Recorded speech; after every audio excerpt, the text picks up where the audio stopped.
Chers amis rotariens, bonjour à toutes et tous et merci Jacques de m'avoir invité à me joindre à vous aujourd'hui. C'est déjà ma 5e intervention auprès des différentes communautés rotariennes en 2021 et c'est toujours le même plaisir pour moi de vous rencontrer, même si je ne suis pas en mesure d'être là physiquement cette fois-ci. La conférence d'aujourd'hui est marquée par le thème de la paix et je souhaiterais vous donner un petit panorama de ce que votre générosité nous permet d'accomplir au service de cette grande ambition, que ce soit au coin de la rue ou à une échelle globale. Si vous voulez bien, je vais commencer par le haut pour descendre au plus proche et au plus concret. Je suis moi-même financé par le Rotary à travers la Bourse mondiale pour la paix et la prévention des conflits. Vous l'avez peut-être aussi connu sous son ancien nom de Bourse ambassadoriale. La générosité des Rotariens du Club de Vannes, que je salue et remercie chaleureusement au passage, combinée à celle de la Fondation, m'a permis de poursuivre un doctorat en relations internationales et cybersécurité à l'Université d'Oxford au Royaume-Uni depuis maintenant 2018. Je suis aussi soutenu par le CNRS britannique et l'Association européenne pour la recherche sur la cyberconflictualité.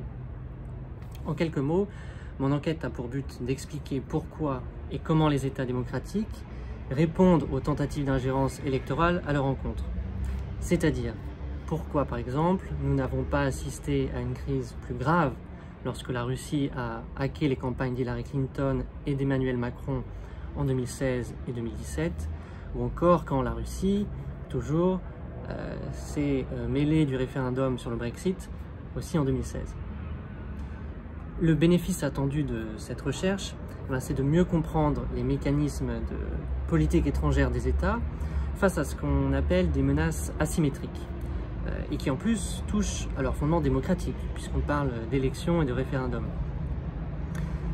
Le but de cette recherche, c'est donc de mieux comprendre les mécanismes d'escalade de la crise et de la violence entre États. Donc voilà un aperçu du type de recherche qui est rendu possible par votre action, mais je comprends que cela puisse paraître un peu abstrait, et donc j'aimerais vous donner un deuxième exemple. Et j'aimerais vous parler de Hassan Fahimi. Il est afghan et il vient de finir sa formation en tant que Peace Fellow du Rotary. Il a obtenu le statut de réfugié au Royaume-Uni et c'est là que je l'ai rencontré. Il a travaillé pendant 7 ans pour les Nations Unies en Afghanistan et nous sommes en train de l'aider à monter un dossier de candidature pour la Bourse mondiale, la même dont je bénéficie, pour financer son doctorat à lui. Il a décroché une place à l'université de Sussex et lui, ce qu'il souhaite faire, c'est comparer le rôle des femmes dans les processus de paix, à la fois en Afghanistan et aux Philippines. Alors tout ça c'est très bien, mais ce sont des recherches disons de haut niveau, ce sont des projets assez long terme, c'est gros et c'est loin. Et donc j'aimerais vous donner un dernier exemple plus local et plus concret. Ce dernier exemple, c'est l'initiative que nous avons prise avec notre district anglais, donc vers Oxford, où nous avons libéré des fonds de district donc pour financer des projets locaux de soutien à la paix. Alors la paix est ici entendue dans un sens plus large, c'est-à-dire la paix sociale et aussi en faveur de la bonne vie en communauté.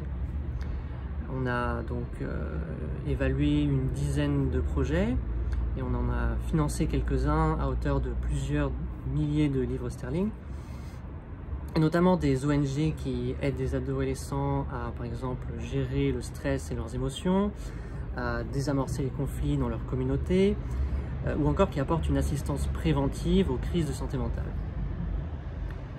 Et donc pour citer notre représentante à l'Eurovision, voilà.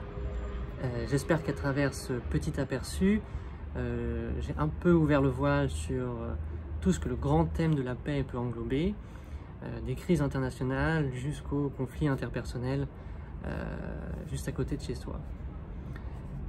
J'ai encore quelques minutes et donc j'aimerais finir en disant que la paix, c'est un combat de tous les jours, mais surtout à toutes les échelles. Et ce que je veux dire, c'est qu'il n'y a aucun projet qui soit trop petit ou trop grand. Et quels qu'ils soient, c'est grâce à votre action, à votre générosité, qu'ils sont possibles et qu'ils aboutissent. Alors je souhaiterais finir par vous dire un grand merci à vous tous qui contribuez à la vie de vos clubs respectifs et à l'action de la Fondation.